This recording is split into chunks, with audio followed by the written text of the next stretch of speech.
اللہ تعالیٰ نے قرآن حکیم میں ارشاد فرمایا کہ افحسبتم انما خلقناکم عبثا وانکم الینا لا ترجعون،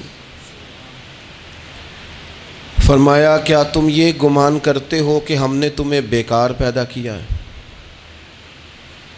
اور کیا تم یہ سمجھتے ہو کہ تمہیں پلٹ کر ہماری طرف نہیں آنا؟ اللہ تبارک و تعالیٰ نے جو چیز بھی پیدا کی، جہاں بھی پیدا کی، بڑی حکمتوں کے تقاضوں کے تحت پیدا کی۔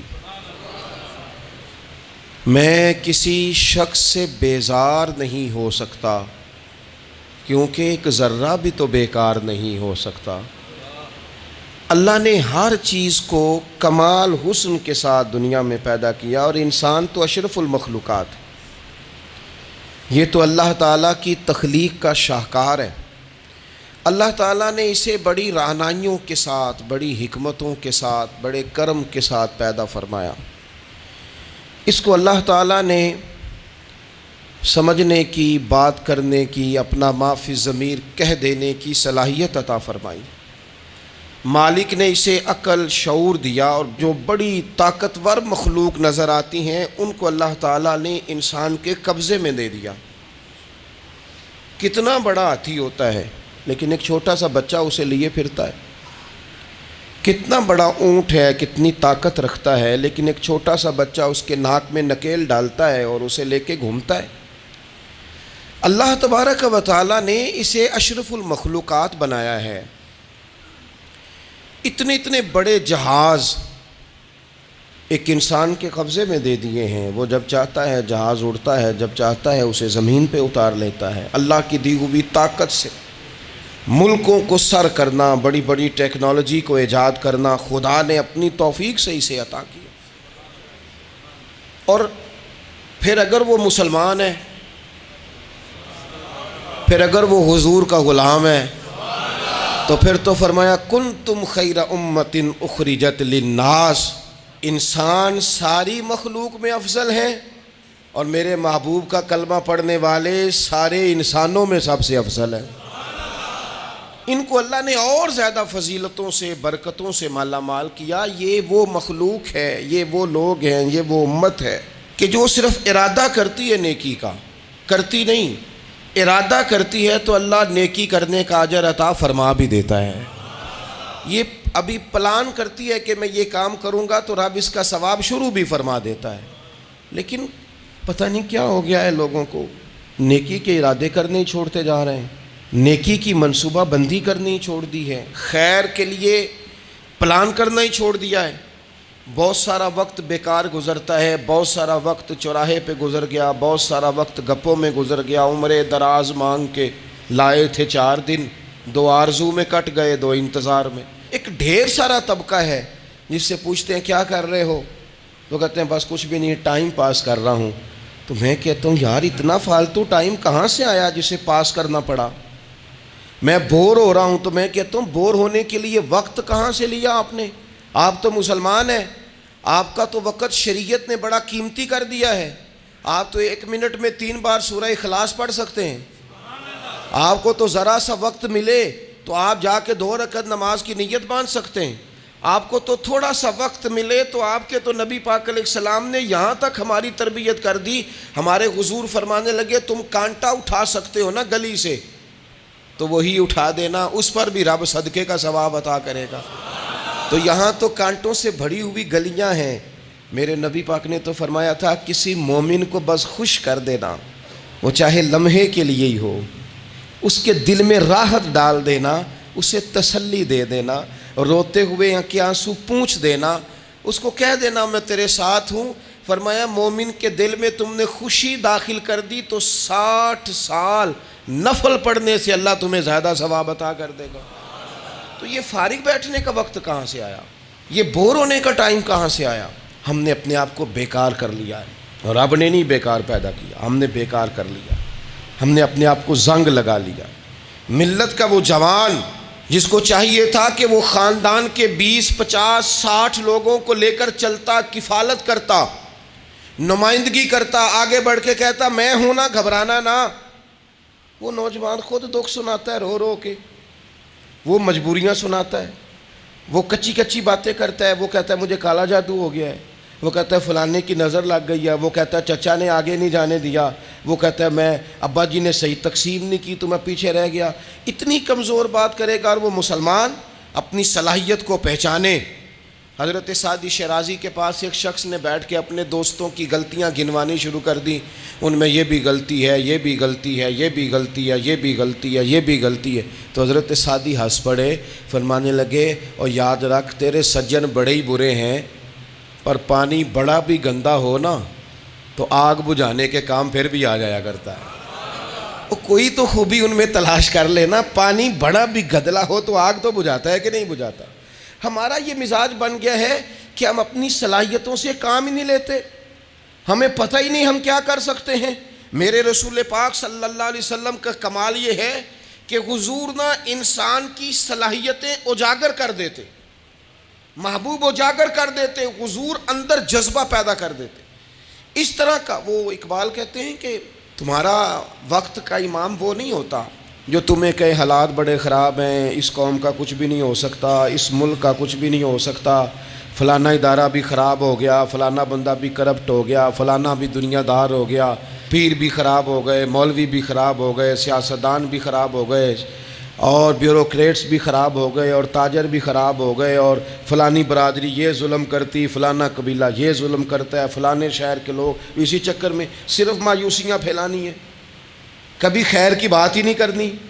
لیکن اقبال کہتے ہیں کہ ہے وہ تیرے زمانے کا امام برحق جو تجھے حاضر و موجود سے بیزار کرے اور موت کی شکل میں دکھلا کے تجھے جلوہ یار زندگی تیرے لیے اور بھی دشوار کرے، وہ تیرے اندر رمق پیدا کرے۔ آج جو حاجی غار سور پہ جاتے ہیں تو یہ لوگ پانی کی بوتل ان کی بغل میں ہوتی ہے، رستے میں 3-4 جگہ بنی ہوئی ہیں، پانی پئیں، چائے پئیں، جوس پئیں، بندوبست ہے، آپ کے کھانے پینے کے لیے آپ چیزیں خرید سکتے ہیں۔ اوپر جائیں تو وہاں بھی سارا کچھ بیٹھنے کا بہترین اہتمام ہے۔ جب حضرت صدیق اکبر گئے تھے تو دن کو نہیں گئے تھے، رات کو گئے تھے، اور جناب اسماء بنت ابی بکر جب رات کو کھانا لے کے جاتی تھی تو وہاں تو دن کو آج بھی 1400 سال کے بعد بھی آبادی کوئی نہیں۔ اس وقت کیا منظر ہوگا، اور اب رستہ بن گیا تھا، اب تو رستہ بھی نہیں تھا۔ تو حضرت اسماء کہتی ہیں میں اکیلی روٹی پکاتی تھی، پھر اسے باندھتی تھی، پھر میں یہ نہیں کہ 2-4 میرے ساتھ ساتھی چلو تو پھر غار سور پہ چلتے ہیں، لوگ تو یوں جاتے ہیں نا۔ فرماتی میں دیکھتی تھی ادھر ادھر کہ کوئی ہے تو نہیں، دیکھ تو نہیں رہا۔ جب کوئی نہیں ہوتا تھا تو رات کو جاتی تھی اور غار پہ کھانا دے کے آتی تھی، اور حضرت صدیق اکبر نے حضور کو کندھوں پہ بٹھا کے کہا تھا حضور پتھر نکیلے ہیں، ان کی نوک تیز ہے، کہیں مقدس قدموں کو تکلیف نہ دیں، اگر مہربانی کریں تو میرے کندھوں پہ نہیں بیٹھ جاتے۔ حضور حضرت صدیق اکبر کے کندھوں پہ بیٹھ گئے۔ درویش کہنے لگے پباں پار قدم نہیں جے لاؤندا تے 100 پہاڑ تے چڑھیا جاندا، او پیا جاندا جے یار نبی دا، اے اصلی دلدار نبی دا، او پیا جاندا جے یار نبی دا، اے اصلی دلدار۔ اپنے اندر جذبہ پیدا کرے، ہم کچھ کر سکتے ہیں۔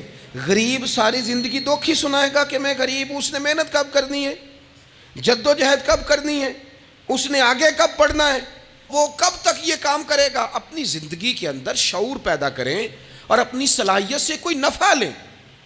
آپ کیا کر سکتے ہیں زندگی میں؟ میں نے کہا کچھ نہیں کر سکتے، گلی سے روڑا تو اٹھا سکتے ہیں کہ نہیں؟ کچھ انقلاب اپنے مزاج میں پیدا کریں، کچھ تبدیلی پیدا کریں۔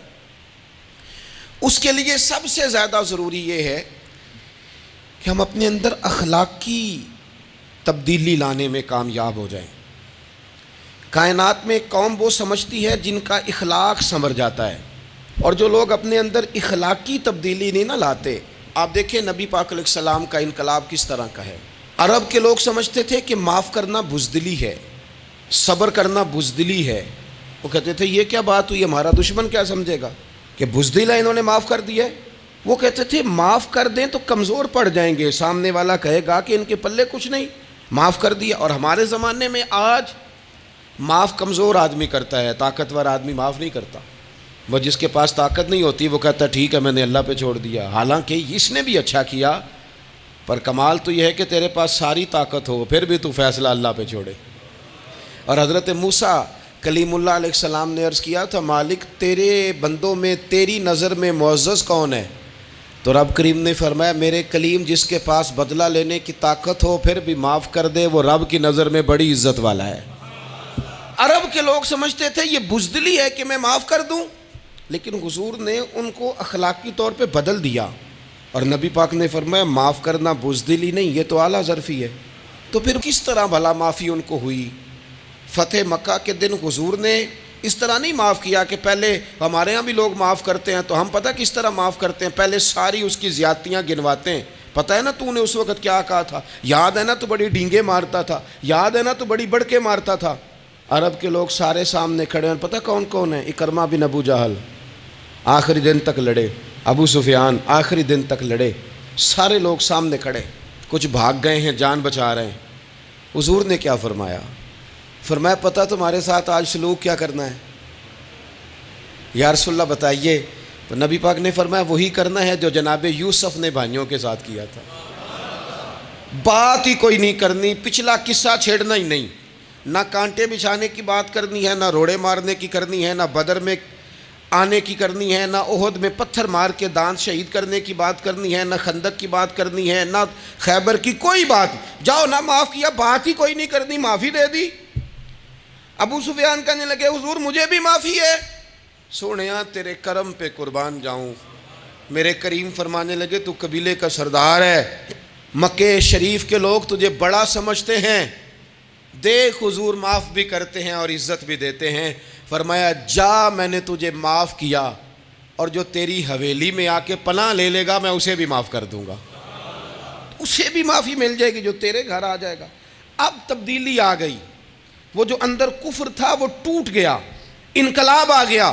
یہی ابو سفیان جو کل تک مخالفت میں لڑتے تھے، پھر یہ حضور کے ساتھ جنگوں میں جاتے، اور اس طرح جاتے کہ حضور گھوڑے پہ بیٹھے اور جناب ابو سفیان نے گھوڑے کی لگام تھامی ہے، ہر میدان میں گئے، ہر جگہ خدمت کی۔ اکرمہ بن ابو جہل کا پتر ہے، کوئی کسر نہیں چھوڑی اس نے، حد کر دی، ہر جگہ لڑا، ہر مقام پہ۔ لیکن فتح مکہ کے موقع پر یہ بھاگ گیا تھا، جان بچا کے چھپ گیا۔ اس کی بیوی آئی، آگے کہنے لگی سونیا میرے چھوٹے چھوٹے بچے ہیں، مجھے پتہ چلا ہے کہ میرے شوہر کے لیے آپ نے ڈیتھ وارنٹ جاری کر دیے ہیں کہ جہاں ملے مار دیا جائے، صحابہ نے یہ اعلان کیا ہے، وہ سخت مجرم ہے، اس کے لیے سخت آرڈر جاری کیا گیا ہے۔ تو کریم کیا فرمانے لگے؟ حضور فرمانے لگے تو کیا چاہتی ہے؟ میں کوئی آپ کو قصہ تو نہیں نہ سنا رہا، خدا را مہربانی کریں، تھوڑا سا دل بڑا کریں، تھوڑا سا۔ وہ ساس کہتی ہے جی میں کیویں معاف کر دیاں جی، تمہیں پتہ نہیں پیر صاحب میرے اندر زخم کنے نے، مثلا کیا ہے، گولی مار دی ہے کسی نے کسی کو۔ بہو سے کہیں تو کہتی ہے جی میں معاف کر دوں، اس کو معاف کر دوں، آپ کو بتاؤں اس نے تکلیف کتنی دی۔ مہربانی کرو ایک دوسرے کو معاف کرو، اپنے دل میں گنجائش پیدا کرو۔ اس بندے کی بات ہو رہی ہے جو باپ سے لگا ہوا ہے مخالفت کرنے، ابے نے بھی ظلم کیے، اس نے بھی کیے۔ حضور اس کی بیوی سے کہتے ہیں کیا چاہتی ہے؟ کہنے لگی حضور معاف کر دیں اسے۔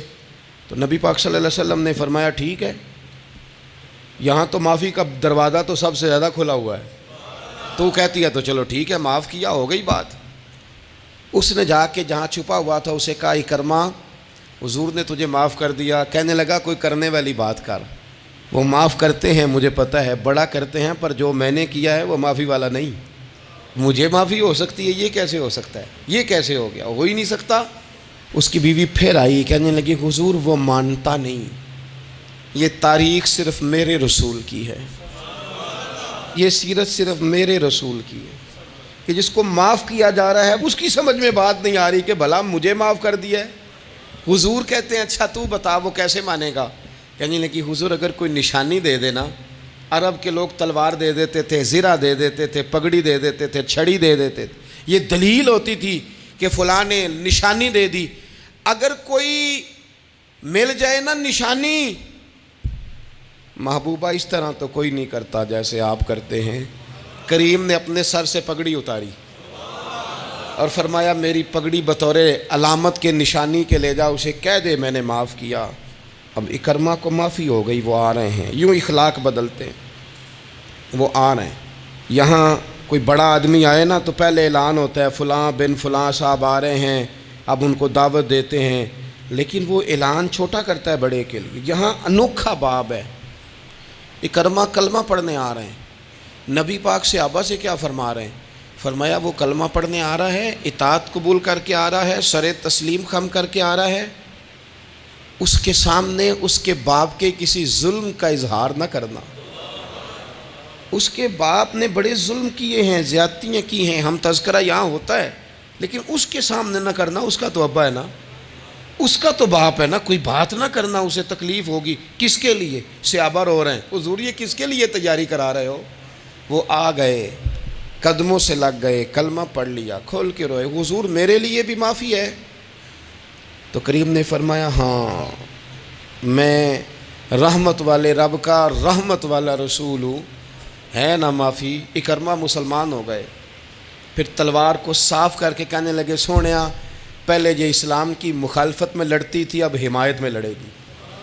مجھے بتائیں، ایک ایک گلی اکرمہ گئے اسلام کی حمایت میں تلوار لے کے، ایک ایک گلی. اور آپ پچھلے جہاد میں بھی گئے تھے، اس جہاد میں نہ جائیں تو کہنے لگے کفارہ نہیں ادا کرنا، پچھلے داغ نہیں صاف کرنے. میں جاؤں گا، گلی گلی جاؤں گا، نگر نگر جاؤں گا، جھنڈا لے کے جاؤں گا. میں بتاؤں گا کہ جب کوئی مدینے والے کے پاس آئے تو رب دل بدل دیا کرتا ہے. انقلاب آتے ہیں، عادتیں بدلتی ہیں، طبیعتوں میں تغیر آتا ہے. کون کہتا ہے نہیں آتا؟ میں جاؤں گا. حمص میں حضرت عمر کے زمانے تک اکرمہ لڑے، سالوں میدان میں رہے اسلام کی حمایت میں، اور پھر حمص کے میدان میں حضرت عمر کے دور میں لڑتے ہوئے شہادت کی موت اللہ نے انہیں عطا فرمائی. یہ آپ دیکھیں حضرت خالد بن ولید کون ہے؟ کہنے لگے حضور میں تو بڑی شدت سے اسلام کے خلاف لڑتا تھا، میری غلطیاں بھی معاف ہو جائیں گی. تو حضور فرمانے لگے اسلام پچھلے سارے معاف کرا دیا کرتا ہے، نئی زندگی کا آغاز ہو جاتا ہے. نئی زندگی کا آغاز ہوتا ہے. حضور نے فرمایا جو رمضان میں عبادت کر لے نا، ایمان کے ساتھ رمضان میں عبادت کر لے، اللہ اس کے پچھلے سارے ہی معاف فرما دیتا ہے.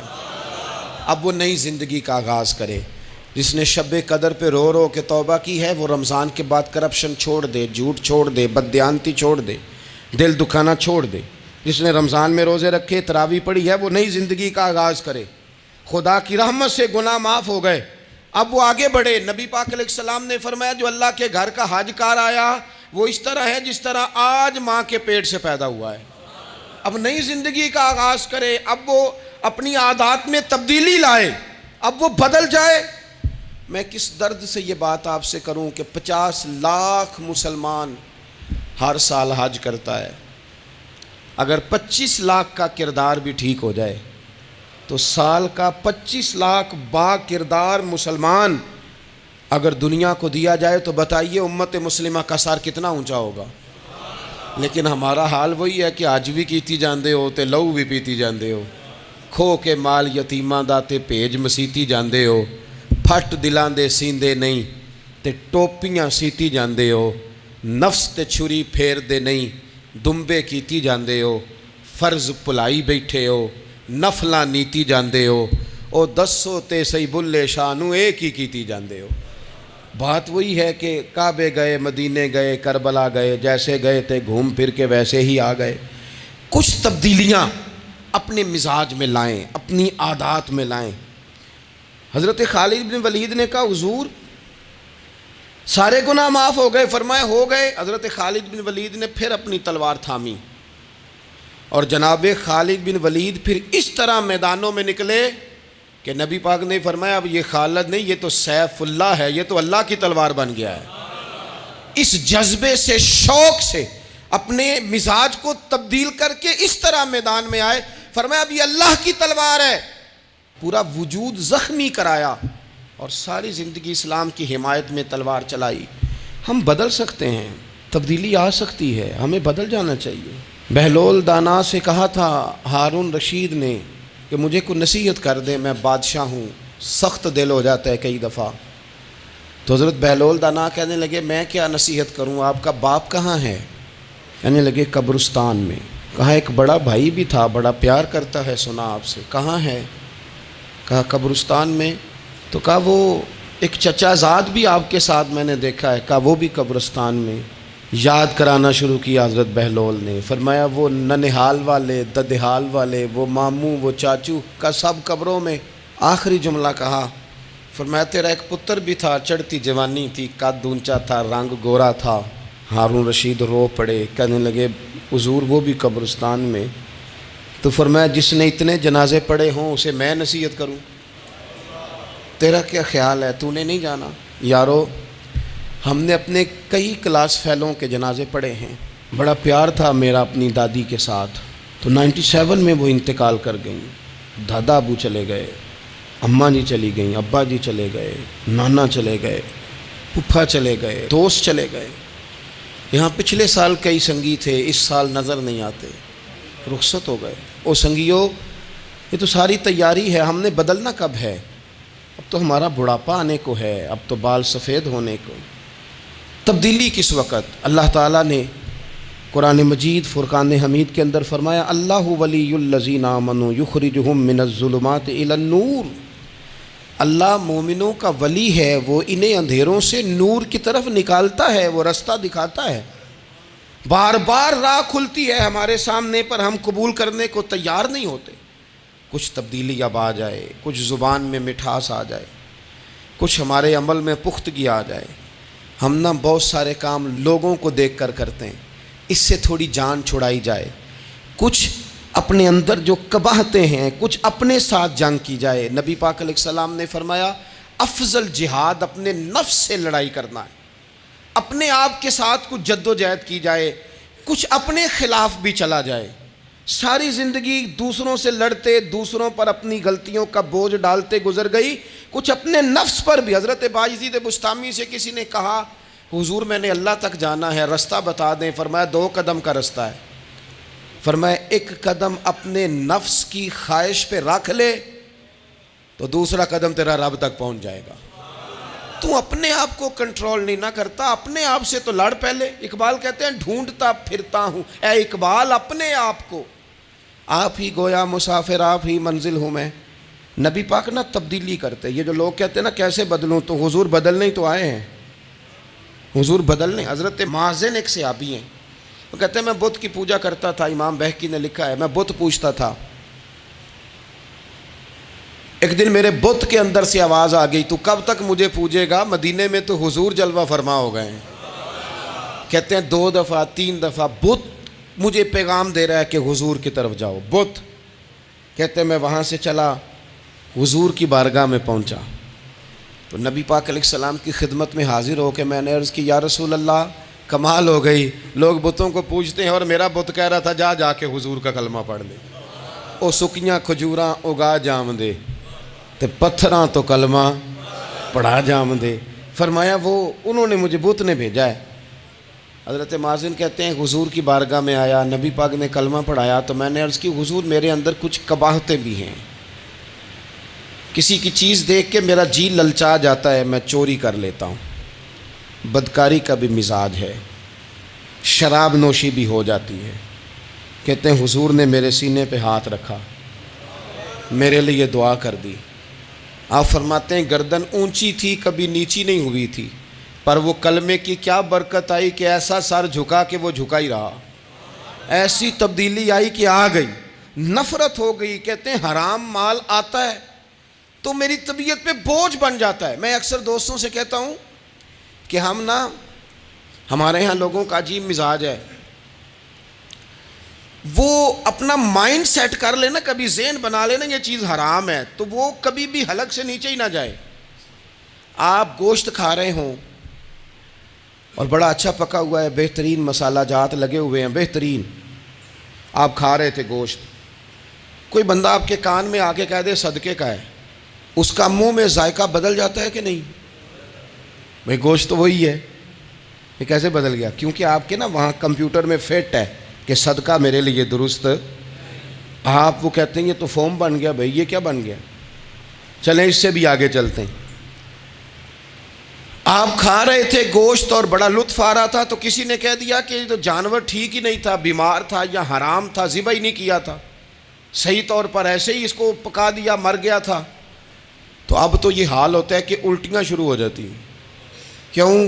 اس لیے کہ نفیس طبیعت پر نہ صدقے کا گوشت فٹ ہوتا ہے نہ حرام فٹ ہوتا ہے، کیونکہ طبیعت نفیس ہے نا. بس اس بات کو سمجھ لیں، جس طرح حرام بکرا طبیعت پہ فٹ نہیں نہ ہوتا، اس طرح کروڑ حرام بھی طبیعت پہ فٹ نہیں ہونا چاہیے.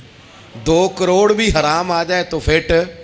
جس دن 2 کروڑ پر بھی الٹی آنے لگ گئی نا، جس دن حرام جگہ پر قبضہ کرتے بھی کہہ آنے لگ گئی، ذائقہ بدلنے لگ گیا، کمپیوٹر میں فٹ ہو گیا کہ یہ میرے لیے ٹھیک نہیں.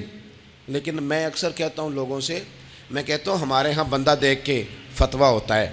یہاں کوئی غریب عیسائی ہو نا، ماڑا بیچارہ گلی میں جھاڑو دے کے روٹی کماتا ہے، تو لوگ مسئلہ پوچھتے ہیں، کہتے ہیں مولوی صاحب سائنہ روٹی کھانی جائز ہے؟ تو میں پھر ان لوگوں سے آگے سے پوچھ لیتا ہوں، میں کہتا ہوں یہ بتاؤ امریکہ کا صدر بھی عیسائی ہے، اس کے ساتھ جائز ہے؟ اتنے وزیر مشیر وزراء اعظم ملکوں کے جا کے کھاتے ہیں، کبھی آپ نے مسئلہ پوچھتے دیکھیں؟ وہاں تو جو مولوی مشیر بنے ہوئے وہ بھی بیٹھے ہوتے ہیں بیچ میں، وہ بھی بیٹھے ہوتے ہیں، اب بھی ان سے پوچھو. لیکن ہمارا مزاج یہ بن گیا ہے کہ غریب کے حق میں مسئلہ اور ہے اور امیر کا معاملہ ہے تو معاملہ اور اس سے نکلے. یعنی اگر 5 روپے کسی کے گر جائیں تو وہ واپس کرنے بھی ضروری ہیں، اور 5 کروڑ گر جائیں تو وہ بھی. وہ ہمارے ایک دوست کہا کرتے ہیں کہ ایک صاحب تھے، ان کو نا بڑے قیمتی جوتے کا ایک پیر مل گیا کہیں سے گرا ہوا. انہوں نے وہ قیمتی پاؤں جوتے کا گرا ہوا اٹھایا اور وہ بندہ تلاش کرنے لگے کس کا گرا ہے. دیر تک وہ ڈھونڈتے رہے ایک پاؤں کس کا ہے، تھوڑی دیر کے بعد انہیں دوسرا پاؤں بھی مل گیا. پھر انہوں نے بندہ ڈھونڈنا بند کر دیا. انہوں نے کہا اب دونوں ہو گئے ہیں، اب یہ کام آئے گا، لہذا انہوں نے بند کر دیا. میرے عزیز، یہ تو کوئی طریقہ نہیں ہے نا کہ آپ چیز اگر تھوڑی سی ہے تو اس پر فتویٰ اور ہے، اور اگر زیادہ ہے تو مزاجوں میں جب ہم یہ لے آئیں گے اپنی طبیعت میں، اور کب تک ہم نے اسی طرح رہنا ہے؟ کب ہم نے اپنے وجود سے کام لینا ہے؟ بیکار وقت کب تک گزرنا ہے؟ کتنے رمضان آئے گزر گئے، کتنے عمرے آئے گزر گئے، کتنی ہم نے دیکھا کہ بس بیمار ہو گئے ہیں، ٹھیک ہو جائیں گے تو پھر اس کے بعد ہم نے کوئی نماز نہیں چھوڑنی، لیکن ٹھیک ہوئے تو بھول گئے، نئی سے نئی بات شروع ہو گئی. ہم نے کتنی دفعہ کہا کہ آج کے بعد تبدیلی، لیکن کیوں نہیں تبدیل ہوتے؟ حضرت فضالہ بن عمیر ایک صحابی ہیں، کہتے ہیں میں عورتوں کا معاذ اللہ بڑا رسیہ تھا. ابو جہل نے جب اعلان کیا نا جو حضور کو شہید کرے گا تو اسے 100 سرخ اونٹ دیے جائیں گے، تو کہتے ہیں میں خنجر بغل میں دبا کے نا تو طواف کعبہ کرنے چلا گیا. طواف کعبہ کہتے ہیں وہاں جب میں پہنچا تو میں نے دیکھا حضور بھی طواف کر رہے ہیں، تو نبی کریم نے مجھے دیکھتے ہی حضور میرے قریب آئے اور مجھے نہیں بتانا پڑا. حضور فرمانے لگے تیرا نام فضالہ ہے؟ میں نے کہا ہاں. تو محبوب فرمانے لگے کیا باتیں کر رہے ہو اپنے آپ سے؟ کہتے میں دل میں سوچ رہا تھا کہ طواف کرتے میرے قریب سے گزریں گے تو خنجر مار دوں گا. کیا باتیں کر رہے تھے؟ فضالہ کہتے ہیں میں تو جب آیا تھا تو ایک بی بی سے مل کے آیا تھا، میں نے کہا تھا کہ میں آج بڑی رقم لے کے آؤں گا اور معاذ اللہ تیرے پاس رات گزاروں گا. کہتے ہیں میں تو اس سے بات کر کے آیا تھا. تو میں اب حضور سید عالم صلی اللہ علیہ وسلم نے پوچھا تو فضالہ ہے؟ میں نے کہا ہاں. کیا باتیں کر رہے تھے اپنے آپ سے؟ میں نے جھوٹ بولا. میں نے کہا جی وہ تو میں تو ذکر کر رہا تھا اپنے دل میں. کہتے ہیں حضور مسکرائے اور مسکرا کے فرمانے لگے چل چھوڑ، جس کام آیا تھا وہ کرتا کیوں نہیں؟ میں جو تیرے سامنے کھڑا ہوں تو کرنا. خیال آیا مسلمان نیک و بد پہچان جاتے ہیں اور آقا آدمی کے دل کی باتیں جان جاتے ہیں. کرنا وہ کام. تو فضالہ کہتے ہیں کہ میں کانپ گیا، میرے ہاتھ سے وہ خنجر گر گیا. حضور نے میرے سینے پہ ہاتھ پھیرا، اس طرح پھیرا کہ زندگی میں اتنا سکون کبھی نہیں ملا، اتنی ٹھنڈک کبھی نہیں ملی، اتنا قرار کبھی نہیں آیا، اس قدر زیادہ آزمائش کبھی نہیں آئی. میں قرار محسوس کرنے لگا. کہتے ہیں حضور فرمانے لگے کیا وہ وقت نہیں آیا کہ تو کلمہ پڑھ جائے؟ کہتے ہیں میں نے فوراً کہا حضور آ گیا ہے وقت، پڑھائیں مجھے کلمہ. کہتے ہیں نبی پاک نے کلمہ پڑھا دیا، میں مسلمان ہوا. میں واپس لوٹا تو وہی عورت بن سنور کر تیار ہو کر گلی میں کھڑی تھی. عادتیں بدل جاتی ہیں. شرط یہ ہے کہ ہم تھوڑی سی کوشش کریں، شرط یہ ہے کہ ہم اپنے آپ کو اللہ رسول کی بارگاہ میں پیش کریں. اور میرے دوستوں، میرے بزرگوں، ہمیں سب سے زیادہ تکلیف میں ہماری اپنی عادات نے ڈالا ہے، ہماری اپنی خواہشات نفس نے ہمیں زیادہ آزمائشوں میں ڈالا ہے. کہتے ہیں وہ عورت بن سنور کے کھڑی تھی. جب میں واپس لوٹا تو پہلے میں اس کے پیچھے بھاگتا تھا، اب میں اس کے قریب سے گزر گیا تو اس نے آواز دی، تو فضالہ نہیں؟ کہتے ہیں میں چپ کر گیا۔ وہ پھر پیچھے دوڑی، میرا گریبان پکڑ کے کندھا پکڑ کے ہلایا، تو فضالہ نہیں؟ کہتے ہیں میری جھکی ہوئی گردن، میں سر نہیں اٹھاتا۔ مجھے کہنے لگی تو وہ نہیں ہے جو فضالہ ہے؟ میں نے کہا ہوں میں فضالہ، پر وہ والا نہیں جو تجھے ملا کرتا تھا۔ کہا تو اب کون ہے؟ کہنے لگے میرا ٹائٹل بدل گیا ہے، میرا تعارف بدل گیا ہے، اب میں رسول کائنات کا غلام ہو گیا ہوں۔ اب لوگ مجھے مسلمان کہتے ہیں، اب میری نگاہوں میں جچتا نہیں کوئی، جیسے میرے محبوب ہیں ایسا نہیں کوئی۔ کہتے ہیں بدل گئی عادت، میں وہی ہوں پر میرا لہجہ، میرا مزاج ہی بدل گیا۔ حضرت جریر ابن عبداللہ کہتے ہیں میں کاروبار کرتا تھا اور مجھے بڑا سلیقہ آتا تھا کاروبار، میں سستی ترین چیز خریدنے کا ملکہ رکھتا تھا، لیکن فرماتے ہیں کہ جب میں حضور کا کلمہ پڑھنے گیا تو نبی پاک نے مجھے فرمایا میرا دین کسی کا بھلا کرنے کا نام ہے، الدین النصیحہ، خیر خی کرنا۔ فرماتے ہیں پھر میں نے نصیحت کو پلے باندھا، ایک آدمی سے گھوڑا خریدا 300 دینار کا، گھوڑے کو پکڑ کے میں نے جب تھوڑا آگے چلایا تو وہ تو بڑا نرم مزاج تھا، اسی پنجابی چاکھیدہ ساؤ ہے بڑا، اور میں نے کہا یہ تو گھر میں بھی رکھا جا سکتا ہے، یہ تو 400 کا ہے۔ پھر میں نے اس پر سواری کی تو وہ سواری کے لیے ہی بڑا اچھا تھا، میں نے کہا یار تیرا جانور 600 کا ہے۔ کرتے کرتے جب میں نے اسے 1000 دینار تھمایا، 400 میں سودا ہو گیا تھا، اس نے دے دیا تھا گھوڑا یا اونٹ۔ کہتے ہیں وہ شخص میری طرف دیکھ کے حیران ہو کے کہنے لگا جریر تو پہلے بھی آتا ہے، یہ تجھے کیا ہوا؟ تو حضرت جریر کہتے ہیں میں نے اسے کہا پہلے جریر آتا تھا، اب وہ والا جریر ہے جس نے مدینے والے کا کلمہ پڑھا ہے۔ کنتم خیر امت کا ٹائٹل ہے میرے پاس۔ کیا اسلام صرف نعرے لگانے کا نام ہے؟ کیا اسلام صرف دوسروں کو یہ کہنے کا نام ہے کہ تو نے مجھے کس طرح کہہ دیا کہ میں عاشق رسول نہیں؟ تو زیادہ ہے، تیرے پاس زیادہ دین ہے، صرف ڈٹ جانا اور زیادہ باتیں کرنے کا نام دین ہے؟ اپنے اندر ایک ایک کر کے غلطیوں کو چھوڑیں، آج کچھ عہد کریں کہ ہم نے فلاں فلاں گناہ سے جان چھڑانی، اپنے اندر کچھ تبدیلیاں لائیں، اور کسی کو بتانے کی ضرورت نہیں، ہمارا اور ہمارے رب کا معاملہ ہے۔ اکیلے میں بیٹھ کے اللہ کے حضور عہد کریں، اکیلے میں بیٹھ کے۔ آج میں نے آپ سے خدمت میں ایک اپیل کرنی ہے، وہ یہ ہے کہ ہم نے نہ آج عہد کرنا ہے کہ ہم نے جھوٹ نہیں بولنا۔ ایک دفعہ ہم نے بچے سے کہا تھا، مجبور تھے، شاید بڑے مجبور ہوں گے ہم، کسی صاحب نے نا بڑی مجبوری میں ایک دن اپنے بچے سے کہہ دیا، وہ باہر آیا تھا بندہ پیسے لینے، اس کا قرض دینا تھا، تنگ دستی تھی، مجبوری تھی، تو اس نے کہا بیٹا ادھر آ، اسے جا کے کہا ابو گھر نہیں۔ آپ نے ایک دفعہ کہا، پھر آپ ساری زندگی روئیں گے کہ پتر میرے ساتھ تو سچ بولا کرنا، لیکن وہ نہیں بولے گا۔ یہ جھوٹ اتنی بڑی مصیبت ہے۔ عورت اپنے شوہر سے کہتی ہے پیسے تھوڑے دے دیا کر، جوڑے ایک میں گزارا کر لوں گی، میرے ساتھ سچ تو بولنا۔ وہ سچ تو بول، تو اگر لاہور جاتا ہے تو مجھے لاہور کا ہی بتا کے جا، میرا رشتہ پیسوں سے نہیں اعتماد سے جڑا ہے۔ ماں کہتی ہے ماں بیٹے سے، پتر سچی بات تھوڑی کر لیا کر، سچی کیا کر۔ سچ ختم ہو گیا۔ اب لوگوں نے جھوٹ کا نام بدل دیا ہے، کہتے ہیں میں نے بہانہ کر دیا تھا۔ او بھئی آپ نے جھوٹ بولا تھا، صاف صاف کہیں، نام بدل دیا۔ جھوٹ کھا گیا میرے ملک کو، جھوٹ کھا گیا اس ملت کو، جھوٹ نے اس امت کو قریب سے آ کے تھام لیا۔ ہم بڑی آزمائش میں ہیں، ہم مطلب ہر شخص ہی الا ماشاءاللہ، ہر شخص ہی، آپ کسی شخص سے کوئی معاہدہ کرتے ہیں، کوئی چیز بنانے کی بات کرتے ہیں، خریدنے کی بات کرتے ہیں، وہ جو کہتا ہے اس پر پورا کیوں نہیں اترتا؟ وہ غلط بات کیوں کرتا ہے؟ میرے نبی پاک علیہ السلام سے پوچھا گیا مومن بزدل ہوتا ہے؟ حضور نے فرمایا ہو جاتا ہے، کبھی یہ غلطی آ جاتی ہے۔ حضور مومن کنجوس ہوتا ہے؟ فرمایا کبھی ہو جاتا ہے۔ یا رسول اللہ مومن جھوٹا بھی ہوتا ہے؟ تو میرے رسول فرمانے لگے نہیں، میرا کلمہ پڑھنے والا ساری غلطیاں کر سکتا ہے، میرا مومن جھوٹ نہیں بولا کرتا۔ مومن جھوٹ، ابو سفیان کو کیسر روم نے، ہرقل نے اپنے دربار میں کھڑا کر کے کہا ابو سفیان ابھی کلمہ نہیں پڑھتے تھے، تمہارا کوئی رشتہ ہے نبی پاک سے جنہوں نے مجھے بھی خط لکھا ہے کہ مسلمان ہو جاؤ؟ کہنے لگے ہاں میں چچا ہوں رشتے میں۔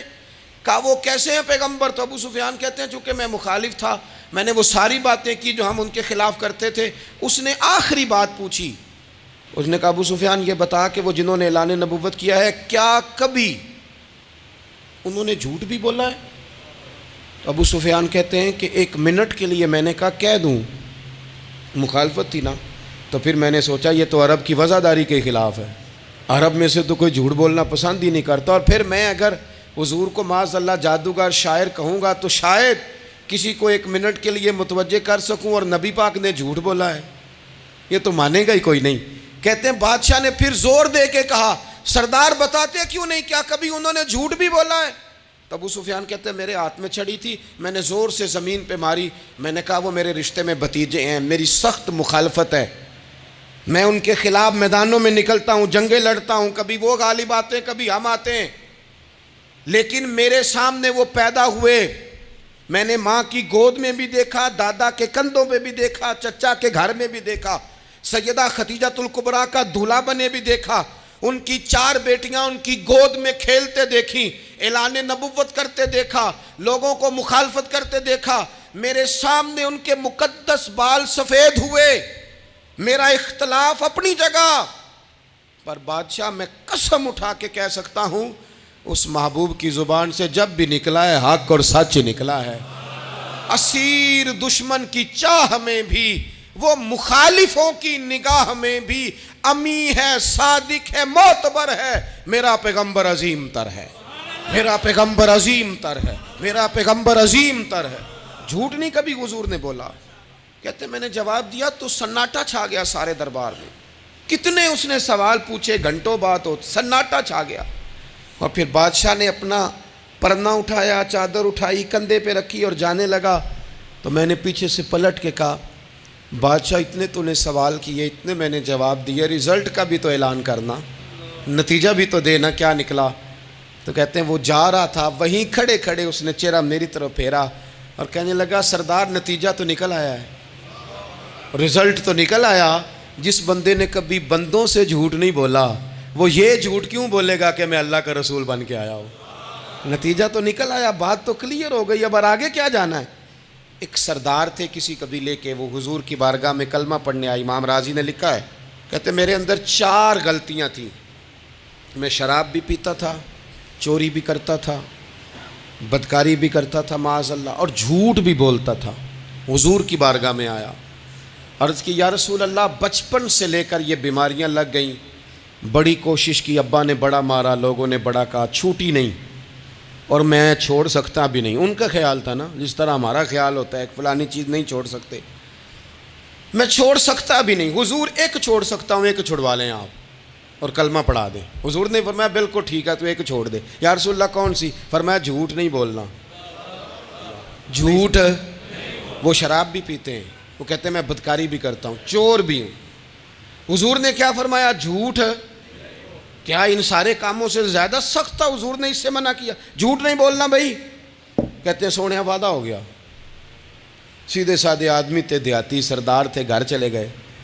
کہتے ہیں جب وہ شراب کے قریب جانے لگا تو دل میں خیال آیا کہ حضور کے پاس شراب پی کے جاؤں گا, اگر کسی نے پوچھا کہ پی ہے تو جھوٹ تو بولنا نہیں, سچ بولوں گا تو حال کیا ہوگا بھلا, وہاں کیفیت کیا ہوگی کہ میں شراب پی کے یہاں آتا ہوں حضور کی بارگاہ میں, مجھ پہ تو حد لگے گی. کہتے ہیں لہذا شراب بھی چھوڑ دی, اٹھا کے ماری دیوار کے ساتھ.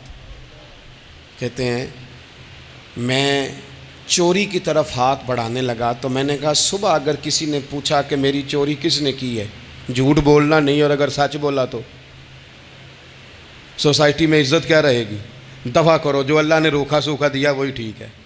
کہتے ہیں گلی سے گزر رہا تھا, اس عورت نے پھر آواز دی, اس کی طرف جانے لگا اور قریب گیا تو وہ پوچھتی ہے سنا ہے تو نے کلمہ پڑھ لیا ہے؟ کہتے ہیں تڑپ گیا, درد سے آنسو چھلکے, اگر میں اس سے جھوٹ بولوں تو حضور نے منع کیا ہے, اور سچ بولوں تو یہ کیا سوچے گی؟ کلمہ پڑھ کے مسلمان ہو کے حضور کا غلام ہو کے یہ انداز ہے.